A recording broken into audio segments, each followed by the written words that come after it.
Hey Barbara, have you been keeping up with all the discussions on climate change? It's so important for us to protect the environment. How's it going, Alex? I've been busy lately. I don't have time to read about or engage in climate issues. However, it's difficult to ignore them. Didn't you hear about the new renewable energy sources they are trying out? Nuclear energy is considered a potential option. It could really help protect natural resources. Not really. Haven't been paying much attention to updates. There is a focus on renewable energy sources to reduce our carbon footprint. Solar and wind power, for instance, are cleaner and more sustainable energy sources. These developments are important and can save the world from further pollution. The transition to renewable energy can be expensive and may have economic repercussions.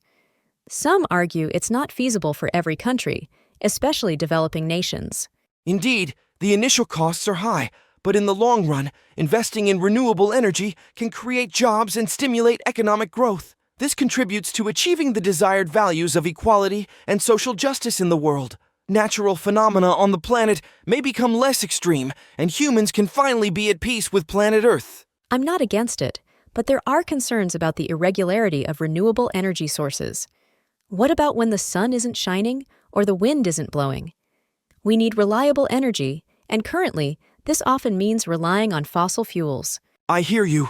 Recent advancements in energy storage address this irregularity issue with batteries and other storage solutions becoming more efficient, providing a reliable backup during periods of low renewable energy generation. This type of advancement could bring much-needed energy equality to the world and reduce energy wars and conflict. It is important to correct social injustice and protect the people who are worst off from climate change. Fair enough. But what about the developing nations that are still heavily dependent on fossil fuels for their economic development?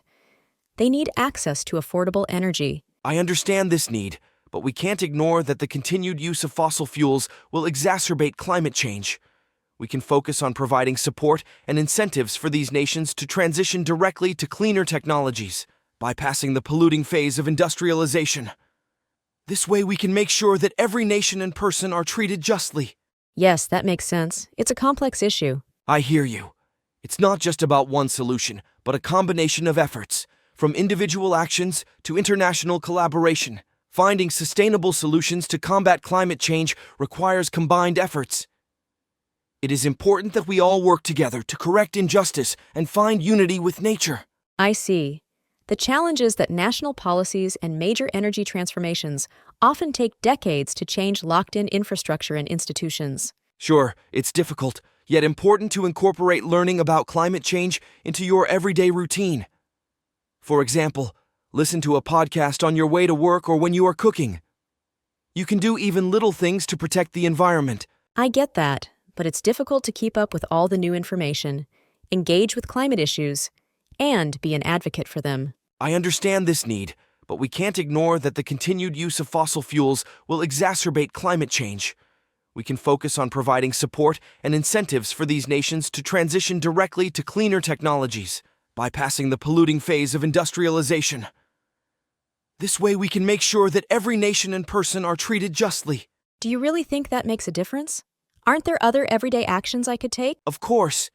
You can consider using a reusable coffee cup instead of a disposable one, or a reusable shopping bag stashed in your usual grocery bag. You should consider unplugging your electronic devices when not in use. You can even like climate action content on social media. This can keep you informed and help spread the word by impacting the algorithm. It is important that we keep contributing to this vital social cause. I've heard of people buying secondhand clothes to reduce the demand for new ones. That's an excellent idea. Cutting back on some personal pleasures to protect the environment is a meaningful change. We can take some high-impact personal actions to substantially reduce our annual emissions. I've heard about this. Another substantial action is avoiding airplane travel. Did you know that a round-trip transatlantic flight contributes around 1.6 tons of CO2 equivalent emissions? I get that, Alex, but not everyone can avoid flying altogether. I live on an island. Sometimes it's necessary. And for those who don't have alternative transportation like me, it becomes a challenging trade-off. Fair point. But here's another option. Adopting a plant-based diet. It's been shown to save about 0.8 tons of CO2 emissions per year. Yeah, but it's not feasible for everyone. Some people have dietary restrictions, and others may not have access to affordable plant-based solutions. Plus, it's a significant lifestyle change. It's not a one-size-fits-all solution. However, these high-impact actions have proven to be more effective than other commonly recommended strategies. For example, comprehensive recycling is only 1/4 as effective as adopting a plant-based diet, and changing household light bulbs is 8 times less effective. Don't you think it is mainly governmental responsibility to make changes? They do have a major responsibility to address climate change. This requires updates to international and national legislation and increased opportunities and investment in research and development to tackle the crisis. See? That's what I'm saying. Regulatory action is needed. Listening to all these required changes makes me think that maybe I don't want to change my personal lifestyle because it wouldn't have a huge impact on the big companies that are responsible for most emissions. In our world, most things you buy, from food, clothes, and energy for your home to your mobile phone contract, are connected to global supply chains and big companies. What you choose to buy or not influences the choices these big companies make.